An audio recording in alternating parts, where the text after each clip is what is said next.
Hi, this is your Satyababu, Faculty of Geography from KK Geography Channel Vijayanagaram అండి. Right, మనం చాలా videos ఆల్రెడీగా upload చేసి ఉన్నాం. చాలా షార్ట్ వీడియోస్ కూడా అప్లోడ్ చేస్తున్నాం, బిట్ బ్యాంక్ కూడా అప్లోడ్ చేస్తున్నాం. చాలామంది ఉపయోగపడుతుందని కామెంట్స్ రూపంలో చెప్తున్నారు. అలాగే ఇంకా మిగిలిన వాళ్ళు ఎవరైతే ఉపయోగించుకోకుండా ఉన్న వాళ్ళు ఉన్నారో వాళ్ళందరూ కూడా ఉపయోగించుకుంటారని, మా ఛానల్ని సబ్స్క్రైబ్ చేసి లైక్ చేసి షేర్ చేస్తారని ఆశిస్తున్నానండి. మీకు ఈ వీడియో ద్వారా సబ్జెక్ట్ అందించడమే మా ప్రధానమైనటువంటి ఉద్దేశం. ఉచితంగా ఈ క్లాసులన్నీ కూడా మీరు ఫ్రీగానే వినొచ్చు, మీరు నాలెడ్జ్ కొంత గెయిన్ అవ్వచ్చని ఆశిస్తున్నాను. రైట్, ఈరోజు క్లాస్లో ఈ వీడియోలో మనం ఏం డిస్కస్ చేస్తామనంటే, ప్రపంచంలో ఉన్నటువంటి ఖండాలు ఎన్ని ఖండాలు అంటే, ప్రపంచంలో ఉన్నటువంటి ఖండాలు ఆల్ఫ్రెడ్ వెజ్నర్ ఖండచలన సిద్ధాంతం ప్రకారం 7 ఖండాలు ఉంటాయని చెప్పుకుంటాం. రైట్, గుర్తుపెట్టుకోండి. ఆల్ఫ్రెడ్ వెజ్నర్ ఖండచలన సిద్ధాంతాన్ని ఎప్పుడు ప్రతిపాదించారు, ఎలా ప్రతిపాదించారు, ఎలా ఉండేది, ప్రస్తుతం ఎలా ఉన్నాయనే విషయాన్ని గురించి కూడా మీకు ముందు క్లాస్లో వీడియో అప్లోడ్ చేసి ఆల్రెడీ మీకు రిలీజ్ చేయడం జరిగింది. అది ముందు వీడియోలో ఉంటుంది, మీరు కావాలంటే మీరు ఆ ముందు వీడియోకి వెళ్ళి మీరు ఇందులో చూడొచ్చు. ఏం చెప్తున్నాడు, 1912వ సంవత్సరంలో ప్రజల్లోకి ఎక్స్ప్లెయిన్ చేశారండి ఈ ఖండచలన సిద్ధాంతాన్ని ఆల్ఫ్రెడ్ వెజ్నర్. ఆయన ఏమంటున్నాడంటే, ఈ ప్రపంచ భూగోళం పైన మొదట ఒకే ఒక ఖండం ఉండేది, దాన్నే పాంజ్యా ఖండం అంటారని చెప్పుకుంటూ, ఆ పాంజ్యా ఖండంలో కదలికల వలన చలనాల వలన ఈ కొలాయిడెడ్ అవ్వడం వలన 7 ఖండాలుగా ఆవిర్భవించిందని చెప్పి మనం ఒక వీడియోలో ఆల్రెడీగా దాని మీద క్లాస్ డిస్కస్ చేయడం జరిగింది ఫ్రెండ్స్. అయితే అందులో ప్రపంచంలో ఉన్న ఖండాల్లో అతిపెద్ద ఖండము ఏదని అడిగితే, లార్జెస్ట్ కాంటినెంట్ ఏదని అడిగితే ఆసియా ఖండము. మరి ఆసియా ఖండం ఎక్కడుంది, ఎలా ఉంది, ఏ అర్ధగోళాల్లో ఉందనేది మనం ఒక వీడియోలో ఆల్రెడీ దాని గురించి కూడా మనం వీడియో చేయడం జరిగింది. దాన్ని కూడా మీకు అప్లోడ్ చేస్తాం. కానీ ఈరోజు ఈ క్లాస్ ద్వారా మీకు పరిచయం ఏమవుతుందంటే, కేవలం ఆసియా ఖండంలో ప్రవహిస్తున్నటువంటి ముఖ్యమైన నదులు అనే కాన్సెప్ట్ ద్వారా ఈరోజు మనం ముందుకు రావడం జరుగుతుందనే విషయాన్ని గ్రహించాలి. ఎందుకనంటే ప్రపంచంలోనే అతిపెద్ద ఖండము ఆసియా ఖండము. మరి ఎంత అంటే ప్రపంచ ఖండ భూభాగంలో 30% అది ఒక్కటే ఆక్రమించి ఉంటుందని కూడా మీకు లాస్ట్ క్లాస్లో చెప్పి ఉన్నాను. 30% ఆక్రమించి ఉంటుందండి అదే. మరి అంత పెద్ద ఖండము, అతిపెద్ద కాంటినెంట్ అయినటువంటి ఆసియా ఖండంలో అనేక కీలకమైన అంశాలు ఉంటాయి. ఉదాహరణకి ఆసియా ఖండం ఏ అర్ధగోళాల్లో ఉంది, అలాగే ఇది ఏ అక్షాంశాల మధ్యలో ఉంది, ఏ రేఖాంశాల మధ్యలో ఉంది, ఆసియా ఖండానికి ఎలాంటి సరిహద్దులు ఉన్నాయి, ఆసియా ఖండానికి ఏ విధమైనటువంటి స్వరూపాలు ఉన్నాయి, అలాగే ఆసియా ఖండంలో ఉన్న గడ్డి భూములు ఏంటి, ఆసియా ఖండంలో ఎత్తైన పర్వతాలు, పీఠభూములు, ఎత్తైన ద్వీపకల్పాలు ఎలా ఉన్నాయి, ఇవన్నీ కూడా మనం డిస్కస్ చేస్తూ ఉంటాం. మరి వాటితో పాటు ఆసియా ఖండంలో ప్రవహించే నదులు కానీ, ఆసియా ఖండంలో ప్రవహిస్తున్న సరస్సులు, ఆసియా ఖండంలో ముఖ్యమైన పీఠభూములు, ఆసియా ఖండంలో ముఖ్యమైన దీవులు, ఆసియా ఖండంలో ముఖ్యమైన పర్వతాలు, ఆసియా ఖండంలో ఉన్నటువంటి అగ్నిపర్వతాలు, ఆసియా ఖండంలో ఉన్నటువంటి శీతోష్ణ స్థితి, ఆసియా ఖండంలో ఉన్న వ్యవసాయ పద్ధతులు, ఆసియా ఖండంలో పండినటువంటి పంటలు, అలాగే ఆసియా ఖండంలో ఉన్నటువంటి ద్వీపకల్పాలు, అలాగే ఇతర అంశాలన్నీ కూడా మనం ఆసియా ఖండ భౌగోళిక ప్రాంతాన్ని చర్చిస్తూ ఉంటాం. బట్ ఇప్పుడున్నటువంటి కాంపిటేటివ్ ఎగ్జామ్లో ఎక్కువగా స్కోప్ ఆఫ్ క్వశ్చనరీ మళ్ళీ ఈ కాంటినెంట్లో, ఈ ఖండంలో ఎక్కడి నుంచి అడుగుతున్నాడనంటే, సో ఈరోజు దాని గురించి మనం డిస్కస్ చేస్తాం. ఆసియా ఖండంలో ప్రవహిస్తున్న ముఖ్యమైన నదులు అనే కాన్సెప్ట్ మీద మనకి చాలా రెగ్యులర్గా ఫ్రీక్వెంట్గా ప్రశ్న అడుగుతున్నటువంటి అవకాశం ఉంది. కాబట్టి ఇక్కడ మనం ఏంటి, ఆసియా ఖండంలో ఉన్నటువంటి ముఖ్యమైన నదులు అనే కాన్సెప్ట్ని ఈరోజు క్లాస్లో మనం డిస్కస్ చేయడానికి మనం ముందుకు రావడం జరుగుతుంది ఫ్రెండ్స్. రైట్, లిజన్ కేర్ఫుల్లీ, వినండి. మరి ఆసియా ఖండంలో ఉన్నటువంటి ముఖ్యమైనటువంటి నదుల్లో ఒకటి యాంగ్జియాంగ్ నది. సో ఒకటి ఏంటని అడిగితే యాంగ్జియాంగ్ నది. సార్ యాంగ్జియాంగ్ నది అన్న దీనికి మరొక పేరే యాంగ్జీ నది అన్న ఒకటి అనే విషయాన్ని మనం గుర్తుపెట్టుకోవాలి. సో యాంగ్జియాంగ్ నది అన్న, యాంగ్జీ నది అన్న ఒకటే. ఇది ఆసియా ఖండంలో ప్రవహించే నదుల్లో ఒకటి. నెక్స్ట్ మరొక ముఖ్యమైన నది ఏంటని అడిగితే హుయాంగ్హో నది. చూడండి, హుయాంగ్హో నది. సో హుయాంగ్హో నది అనేది కూడా మనకి ఆసియా ఖండంలో ప్రవహించే నదుల్లో ఒక నది. రైట్, నెక్స్ట్ మనం తీసుకున్నట్లయితే మనకి ఆసియా ఖండంలో ప్రవహించే నదుల్లో మరొక నది ఏంటని అడిగితే సింధు నది, గంగా నది, బ్రహ్మపుత్ర నది, గోదావరి నది, కృష్ణా నది ఎక్సెట్రా మొదలైనవన్నీ కూడా మనకి ఆసియా ఖండంలో, ముఖ్యంగా భారతదేశ ఉపఖండంలో కనిపిస్తుంటాయి. అలాగే నెక్స్ట్ తీసుకున్నట్లయితే ఇంకా ఏమైనా ఉన్నాయనంటే మనకి ఇక్కడ తీసుకున్నట్లయితే మనకి టైగ్రీస్ నది, అలాగే యాప్రటీస్ నది, టైగ్రీస్ నది మరియు యాప్రటీస్ నది, ఇవి కూడా ఆసియా ఖండంలో ఉన్నవే. నెక్స్ట్ మళ్ళీ తీసుకున్నట్లయితే మనకి ఇంకా అముదార్యా నది మరియు సిర్దార్యా నది, సిర్దార్యా నది, ఇవి కూడా ఆసియా ఖండంలో ప్రవహిస్తున్న నదులే. నెక్స్ట్ మరొక నది తీసుకున్నట్లయితే అమూర్ నది, ఇది కూడా ఆసియా ఖండంలో ప్రవహిస్తున్నది. తర్వాత మరొక నది తీసుకున్నట్లయితే మకాంగు నది, ఇది కూడా ఆసియా ఖండంలో ఉంటుంది. తర్వాత మరొక నది తీసుకున్నట్లయితే ఐరావతి నది. సో మొదలైనవి ఎక్సెట్రా ఇవన్నీ కూడా మనకి ఆసియా ఖండంలో ప్రవహిస్తున్న నదులు అనే కాన్సెప్ట్ కింద డిస్కస్ చేస్తాం. అంటే మొదలైనవి అంటే ఇంకా నదులు ఉంటాయండి, కానీ మనకి ముఖ్యమైనటువంటి నదులు, ఇంపార్టెంట్ అయినటువంటి నదులు ఆసియా ఖండంలో ఉన్న నదులు అన్నప్పుడు ప్రాథమికంగా మనం బిట్ ఓరియంటెడ్గా ఎగ్జామ్ పాయింట్ ఆఫ్ వ్యూలో క్వశ్చనరీ పల్స్ని పట్టుకొని చూస్తే మనకి ఓట్ ఆఫ్ మెజారిటీలో మనకి 10 నదుల గురించి మనకి ఇక్కడ డిస్కస్ చేయడం జరుగుతుందండి చాలా డీటెయిల్డ్గా. అయితే మరి ఆసియా ఖండంలో నదులు ఎక్కువగానే కనిపిస్తున్నాయి కాబట్టి ప్రపంచంలోనే నదులు ఎక్కువగా కలిగిన ఖండము ఏదని అడిగితే ఆసియా. అంటే ఆసియా ఖండం స్పెసిఫికేషన్ చాలా ఉంటుంది అనుకోండి, అంటే చాలా విషయాలు చర్చిస్తుంటాం. ఏంటి, ప్రపంచంలోనే అతిపెద్ద ఖండము ఆసియా, ప్రపంచంలో 60% కన్నా ఎక్కువ జనాభా కలిగిన ఖండము ఆసియా, అత్యధిక జనసాంద్రత కలిగిన ఖండము ఆసియా. ఎందుకంటే చైనా, ఇండియా అన్ని ఇక్కడే ఉన్నాయి కాబట్టి అత్యధిక జనాభా కలిగిన ఖండము ఆసియా. అలాగే ఎత్తైన పర్వతాలు కలిగిన ఖండము ఆసియా, ఎత్తైన కొండలు కలిగిన ఖండము ఆసియా, ఎత్తైన పర్వత శిఖరాలు కలిగిన ఖండము ఆసియా. ఎవరెస్ట్ శిఖరం ఇక్కడే ఉందండి. మరి అలాగే ఎత్తైనటువంటి పీఠభూములు కలిగిన ఖండము ఇక్కడే మనకి టిబెట్ పీఠభూమి ఇక్కడ ఈ ఖండంలోనే ఉంటుందండి. అతిపెద్ద ద్వీపకల్పాలు కలిగిన ఖండము అరేబియా ద్వీపకల్పం, బంగాళాఖాత ద్వీపకల్పం, భారత్ ద్వీపకల్పం అన్ని ఇక్కడే ఉన్నాయి. అలాగే అతిపెద్ద భూపరివేష్టిత దేశాలు కలిగిన ఖండము కజకిస్తాన్, మంగోలియా లాంటి అతిపెద్ద భూపరివేష్టిత దేశాలు కూడా మన ఖండంలోనే ఉన్నాయి. కాబట్టి ఇలా అనేక అంశాలు ఉంటాయి, అలాగే అనేక నదులు కూడా ఉన్నాయి. అందుకే మన ఆసియా ఖండాన్ని నదులు ఎక్కువగా కలిగిన ఖండము లేదా నదులు ఎక్కువగా ప్రవహిస్తున్న ఖండము ఆసియా ఖండము అని చెప్పి పిలుస్తూ ఉంటారండి. మరి అటువంటి ఆసియా ఖండంలో ప్రవహించేటువంటి నదులని ఒకసారి అవుట్పుట్గా జనరల్గా మీరు ఏంటా నదులు అనేది మీరు ఇక్కడ చూస్తున్నారు చూడండి. ఇక్కడ యాంగ్జియాంగ్ నది మరియు హోయాంగ్ హో నది అనేవి ఆసియా ఖండంలోని, ఇవి ఏ ఖండంలోనంటే ఆసియా ఖండంలోని చైనా అనే దేశంలో మనకి ఇవి ప్రవహిస్తున్నాయండి, చైనా దేశంలో కలవు. మరి సింధు, గంగా, బ్రహ్మపుత్ర, గోదావరి, కృష్ణ, ఇంకా కావేరి, నర్మదా, తపతి, మాహి, సబరమతి, మాండోవి, జువారి, నేత్రావతి, పరయూరు, పొన్నని, అలాగే మనకి భరతపుజ, ఇడుక్కి, లోని, భాని, గగ్గర్ లాంటి నదులన్నీ మన ఆసియా ఖండంలోని, అంటే మన ఆసియా ఖండంలోని ముఖ్యంగా భారతదేశ ఉపఖండంలో ఈ నదులు ప్రవహిస్తున్నాయి.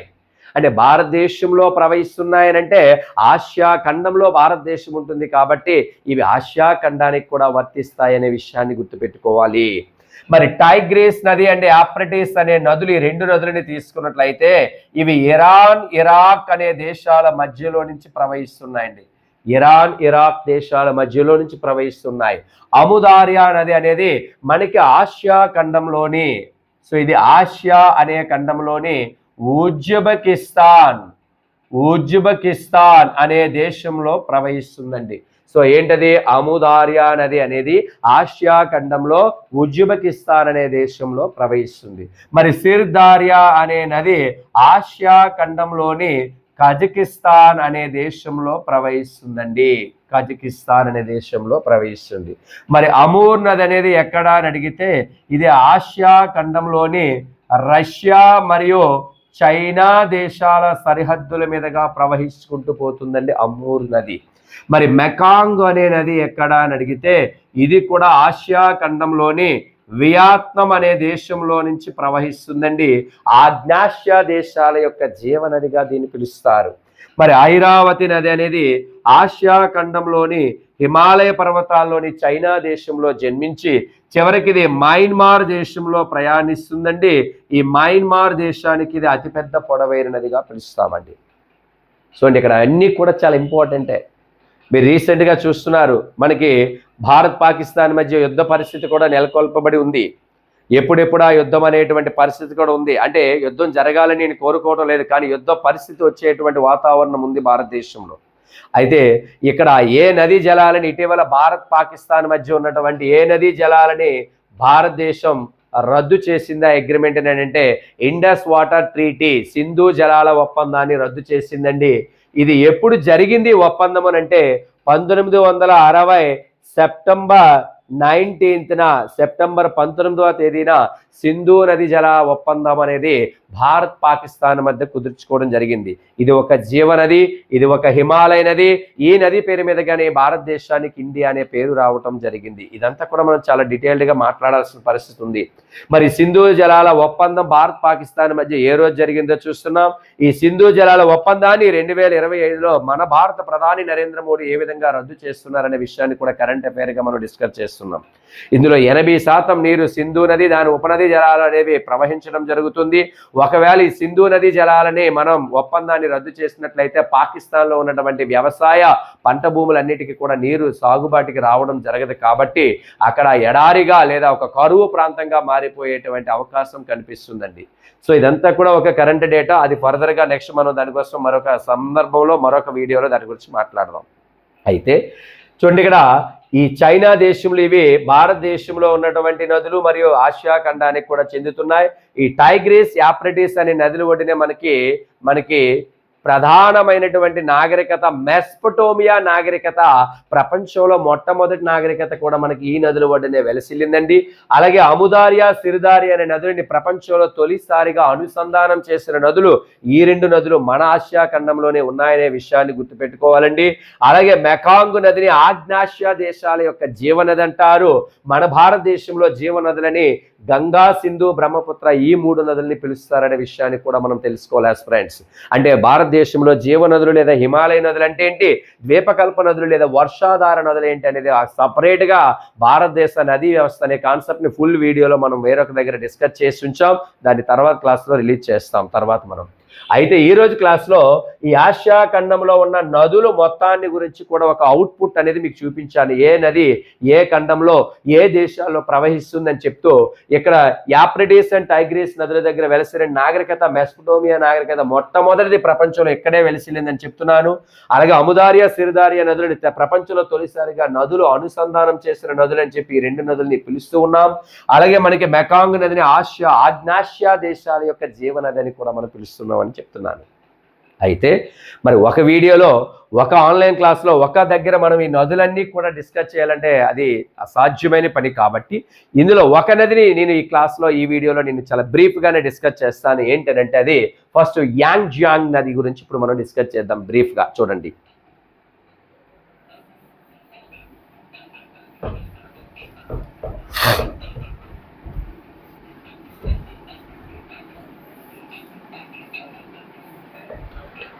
రైట్. చూడండి ఫ్రెండ్స్, ఇక్కడ మనకి యాంగ్జియాంగ్ నది అని అంటున్నాం. యాంగ్జియాంగ్ నదిని మనం మరొక పేరుతో కూడా పిలుస్తారండి. ఇది ఆసియా ఖండంలో చైనాలో ఉందని చెప్పాం కదా, దీన్నే మనం యాంగ్జీ నది అని కూడా సింపుల్గా పిలుస్తారండి. సో యాంగ్జియాంగ్ నది అన్నా యాంగ్జీ నది అన్నా ఒకటే. ఏ ఖండంలో ఉంది? ఆసియా ఖండంలో ఉంది. ఏ దేశంలో ఉంది? చైనా దేశంలో ఉంది. కాబట్టి ఆసియా ఖండంలోని మరియు చైనా దేశంలోనే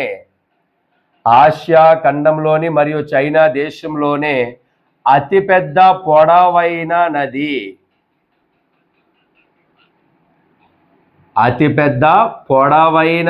ఏంటని అడిగితే యాంగ్జీ నది. ఏ ఖండంలో? ఆసియా ఖండానికే అతిపెద్ద నది, పొడవైన నది. చైనా దేశానికే అతిపెద్ద పొడవైన నది ఏంటని అడిగితే యాంగ్జీ నది అండి. యాంగ్జీ నది యొక్క మొత్తం పొడవు ఎంత అని అడిగితే ఇది మొత్తం ఎన్ని కిలోమీటర్లు ప్రయాణిస్తుందంటే 6300 కిలోమీటర్లు ప్రయాణిస్తుందండి యాంగ్జీ నది. అయితే మరి ప్రపంచంలోనే అతిపెద్ద నది ఏంటని అడిగితే చూడండి, ప్రపంచంలోనే అతిపెద్ద నది అని అడిగినప్పుడు ప్రపంచంలో అతిపెద్ద నది అని అడిగినప్పుడు అమెజాన్ నదిని చెప్పాలండి. మరి ప్రపంచంలో అతి పొడవైన నది అని అడిగినప్పుడు ప్రపంచంలో అతి పొడవైన నది అని అడిగినప్పుడు నైలు నదిని చెప్పాలండి. సో అమెజాన్ నది దక్షిణ అమెరికా ఖండంలో అమెజాన్ ఫారెస్ట్ మీదుగా ప్రయాణిస్తుంది. అలాగే ప్రపంచంలో పొడవైన నది నైలు నది ఆఫ్రికా ఖండంలో సుమారుగా 11 దేశాల మీదుగా ప్రయాణిస్తుంది. మరి ప్రపంచంలో పొడవైన నది నైలు నది పొడవు ఎంత అంటే 6,650 కిలోమీటర్ల ప్రయాణిస్తుందండి. మరి అమెజాన్ నది పొడవు ఎంత అని అడిగితే 6,400 కిలోమీటర్ల ప్రయాణిస్తుందండి. మరి పొడవైన నది ప్రపంచంలో అన్నప్పుడు పొడవు పరంగా మాత్రమే చూడాలండి, ఆన్సర్ నైలు నదిని పెట్టాలి. పెద్ద నది అన్నప్పుడు పొడవు తగ్గినా అది ఆక్రమించే నీటి పరిమాణం ఎక్కువగా ఉంటుంది కాబట్టి ప్రపంచంలో అతిపెద్ద నది అని అడిగినప్పుడు మనం అమెజాన్ నదిని పెట్టాలి. The largest and biggest river in the world అన్నప్పుడు Amazon, the longest river in the world అన్నప్పుడు మనం అమెజాన్ నైలు నదిని పెట్టడం అనేది మనకి ఇక్కడ చాలా కీలకం. సో పెద్ద నది అంటే అమెజాన్ నది, పొడవైన నది అని అడిగినప్పుడు నైలు నది అనే విషయాన్ని గుర్తుపెట్టుకోవాలి. మరి ఇది ఇప్పుడు ఏమవుతుంది, ఇది ప్రపంచంలో 3వ పెద్ద నది అవుతుందండి. సో ప్రపంచంలో ఇది 3వ అతిపెద్ద నది అని అంటారు. దేని తర్వాత ప్రపంచంలో అతిపెద్ద నదుల్లో ఒకటి మనకి అమెజాన్ నది, అలాగే పెద్ద నదుల్లో రెండోది నైలు నది, మరియు పొడవైన నదుల్లో ప్రథమ స్థానం నైలు నది. మరి ప్రపంచంలో 3వ అతిపెద్ద నదిగా మనం దేన్ని పిలుస్తామనంటే యాంగ్జియాంగ్ నది లేదా యాంగ్జీ నది. సార్ గుర్తుపెట్టుకోండి, ఇది ఏ ఖండంలో ఉందని అడిగితే ఈ నది ఆసియా ఖండంలో ఉంది. ఏ దేశంలో ఉందని అడిగితే ఇది చైనా అనే దేశంలో ఉంది. కాబట్టి ఆసియా ఖండంలోని చైనా దేశంలోని అతిపెద్ద పొడవైన నది ఏదని అడిగితే యాంగ్జీ నది. ప్రపంచంలోనే 3వ అతిపెద్ద పొడవైన నది ఏదని అడిగితే యాంగ్జీ నది. మరి యాంగ్జీ నది మొత్తం పొడవు ఎంత అని అడిగితే 6,300 కిలోమీటర్ల పొడవుని కలిగి ఉంటుందండి యాంగ్జీ అనే నది. చాలా చాలా ఇంపార్టెంట్.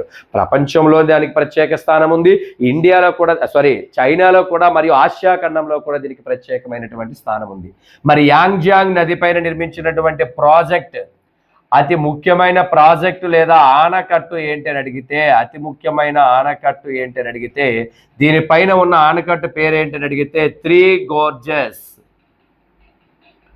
చూడండి, త్రీ గోర్జెస్ డ్యామ్ అని అంటారు, లేదా త్రీ గోర్జెస్ ప్రాజెక్ట్ అని అంటారు, లేదా త్రీ గోర్జెస్ ఆనకట్టు అని అంటారు. ఆనకట్టు లేదా ప్రాజెక్టు డ్యామ్ గా దీన్ని పిలుస్తాం. చాలా ఇంపార్టెంట్ అండి. ఇది కరెంట్ జియోగ్రఫీ ఇందులో ఉంది. ఏంటా కరెంట్ జియోగ్రఫీ అనే విషయాన్ని ఇప్పుడు డిస్కస్ చేస్తున్నాను చూడండి. సార్ ఇది ఏ నది పైన ఉంది అని అడిగితే యాంగ్జీ నది పైన ఉందండి. ఏ దేశంలో ఈ ప్రాజెక్ట్ ఉందని అడిగితే చైనా దేశంలో ఉంది.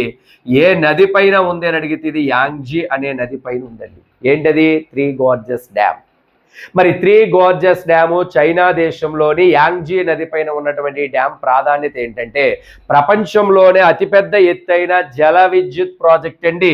దీన్ని ఎప్పుడు నిర్మించారంటే 1994లో నిర్మాణం ప్రారంభమై 1994లో నిర్మాణం ప్రారంభమై 2012వ సంవత్సరంలో నిర్మాణం పూర్తయిందండి. త్రీ గోర్జెస్ డ్యామ్ ప్రాజెక్ట్ నిర్మాణం పూర్తి ఎప్పుడైంది?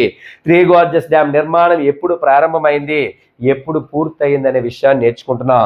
మరి ఎన్ని సంవత్సరాలు సమయం పట్టిందండి ప్రాజెక్ట్ కనంటే 17 సంవత్సరాలు సుదీర్ఘమైనటువంటి కాలాన్ని తీసుకొని చాలా విధి విధానాలతో ఆధునిక పరిజ్ఞానాన్ని ఉపయోగించుకొని నిర్మించినటువంటి ప్రపంచంలోనే అతిపెద్ద ఎత్తైన జల విద్యుత్ project, the mostly highest hydro electricity plant in entire world region గా మనం త్రీ గోర్జెస్ డ్యామ్ ని పిలుస్తామండి. దీన్ని 1994 2012 మధ్యలో నిర్మించారు. సుమారుగా దీనికి 17 సంవత్సరాలు పట్టింది. మరి డ్యామ్ లో తయారవుతున్నటువంటి హైడ్రో ఎలక్ట్రిసిటీ జల విద్యుత్ తీసుకున్నట్లయితే 22,500 మెగావాట్స్ విద్యుత్ ఉత్పత్తి అవుతుందండి. ఈ ప్రాజెక్ట్ లో 22,500 మెగావాట్స్ విద్యుత్తును ఉత్పత్తి చేస్తూ ఓన్లీ ప్రాజెక్ట్ లో ఉండే నీరు 75 మీటర్ల హైట్ లో ఉంటుందండి. సో 175 మీటర్ల ఎత్తులో ఓన్లీ నీరే ఉంటుందండి. ఆ ప్రాజెక్ట్ లో ఉండే నీరు హైడ్రో ఎలక్ట్రిసిటీ ప్లాంట్ లో ఉన్నటువంటి నీటి మట్టం ఎత్తు ఓన్లీ 175 మీటర్లు ఉంటుంది. ఇక్కడ తయారవుతున్నటువంటి జల విద్యుత్ 22,500 మెగావాట్స్ విద్యుత్ తయారవుతుంది. సుదీర్ఘంగా ఈ నిర్మాణానికి 17 సంవత్సరాల సమయం పట్టింది. 1994 నుంచి 2012 వరకు సమయాన్ని తీసుకున్నటువంటి అతిపెద్ద ఎత్తైన బహుళ సార్థక ప్రాజెక్టు మరియు జల విద్యుత్ ప్రాజెక్ట్ ఏంటని అడిగితే త్రీ గోర్జెస్ డ్యామ్ ప్రపంచానికే ప్రసిద్ధిగాంచినది. అయితే ఇక్కడ కరెంట్ అఫైర్స్ ఏంటంటే ఈ డ్యాము అధిక నీటిని అధిక బరువుని కలిగి ఉండడం వలన ఈ ఎర్త్ రొటేషన్ ఏదైతే ఉందో, అంటే భూమి తన చుట్టూ తాను తిరుగుతున్నప్పుడు, భూమి ఆత్మ భ్రమణం చేస్తున్నప్పుడు, లేదా భూమి యొక్క భ్రమణ కాలం చేస్తున్నప్పుడు, ఎర్త్ రొటేషన్ చేస్తున్నప్పుడు ఆ ఎర్త్ రొటేషన్ లో డైలీ 0.0 సెకండ్స్ కాలాన్ని తగ్గించుకుంటుందండి ఈ ప్రాజెక్ట్ వల్ల. అది ఇక్కడ important point. Right, get in my point. చూడండి, సో ఈ డ్యాము అధిక నీటిని అధిక బరువుని కలిగి ఉండడం వలన ఆ భూమి యొక్క ఆ ఆత్మ భ్రమణ వేగాన్ని లేదా రొటేషన్ పీరియడ్ని 0.0 సెకండ్స్ కాలాన్ని తగ్గించడం జరుగుతుంది. అంటే 0.06 సెకండ్స్ కాలాన్ని తక్కువ చేసుకొని ఆ వేగాన్ని తగ్గించుకొని తిరుగుతుందండి. ఆ భూమి యొక్క భ్రమణ వేగాన్ని కూడా తగ్గించినటువంటి ప్రాజెక్ట్ ఏంటని మనకి ఇటీవల నెక్స్ట్ ఎగ్జామ్లో మనకి ప్రశ్న అడిగే అవకాశం ఉంటుంది. ఆ డ్యామ్ పేరు 3 గార్జెస్ డ్యామ్ అండి. భూమి యొక్క ఆత్మ భ్రమణ వేగాన్ని 0 సెకండ్స్ కాలాన్ని తగ్గిస్తుంది. మరి అటువంటి డ్యామ్ ఏ నది పైన ఉందంటే యాంగ్జియాంగ్ నది లేదా యాంగ్జీ నది పైన ఉంది. ఏ ఖండంలో ఉందని అడిగితే ఆసియా ఖండం ఉంది. ఏ దేశంలో ఉందని అడిగితే చైనా అనే దేశంలో ఉందండి. ఇది ప్రపంచంలో అతిపెద్ద ఎత్తైనటువంటి హైడ్రో ఎలక్ట్రిసిటీ ప్లాంట్. మరి భారతదేశంలో మొట్టమొదటి హైడ్రో ఎలక్ట్రిసిటీ ప్లాంట్ శివ సముద్రం జల విద్యుత్ ప్రాజెక్ట్ అండి. ఇది కావేరి నది ఉపనది అయినటువంటి శరావతి నది పైన కర్ణాటక రాష్ట్రంలో ఉంటుంది. మరి భారతదేశంలో మొదటిది శరావతి అయితే, భారతదేశంలో అతిపెద్ద ఎత్తైన జల విద్యుత్ ప్రాజెక్ట్ ఏంటని అడిగితే బాక్రా నంగల్ ప్రాజెక్ట్ అండి. ఇది పంజాబ్ రాష్ట్రంలోని సింధు నది ఉపనది అయినటువంటి సట్లెజ్ అనే ఉపనది పైన ఉంటుందని ఇండియన్ జియోగ్రఫీ దాని గురించి బ్రీఫ్ గా డిస్కస్ చేయడం జరుగుతుంది. అక్కడ మనకి సింధు నది జలాలు డిస్కస్ చేస్తున్నప్పుడు. రైట్, ఇది ఆసియా ఖండంలో ఉన్నటువంటి నదులు ఎన్నున్నాయనేది మాత్రమే చెప్తూ, అందులో ఒక నదిని మనం ప్రామాణికంగా తీసుకొని చాలా క్లుప్తంగా డీటెయిల్డ్ గానే మనం డిస్కస్ చేస్తూ వస్తున్నాం. ఏంటనేది అంటే యాంగ్జీ నది ఎక్కడుంది, ఎలా ఉంది, ఎన్నో స్థానంలో ఉంది, ఏ డ్యామ్ ఉంది, ఆ డ్యామ్ ప్రాధాన్యత ఏంటనే విషయాన్ని కూడా మనం డిస్కస్ చేసాం. రైట్, మిగిలిన నదులని ఫుల్ వీడియోలో మరొక వీడియోలో మీకు అప్లోడ్ చేయడం జరుగుతుందండి. రైట్, మన ఛానల్ని సబ్స్క్రైబ్ చేసుకోండి సార్. మీకు అన్ని విధాలుగా ఉపయోగపడుతుంది. మీరు లైక్ చేయండి, షేర్ చేయండి, సబ్స్క్రైబ్ చేయండి. డౌట్ ఉంటే కామెంట్ రూపంలో అడగండి. ఖచ్చితంగా మీకు మేము రెస్పాండ్ అవ్వడం అనేది జరుగుతుంది. Okay, right, thank you one and all.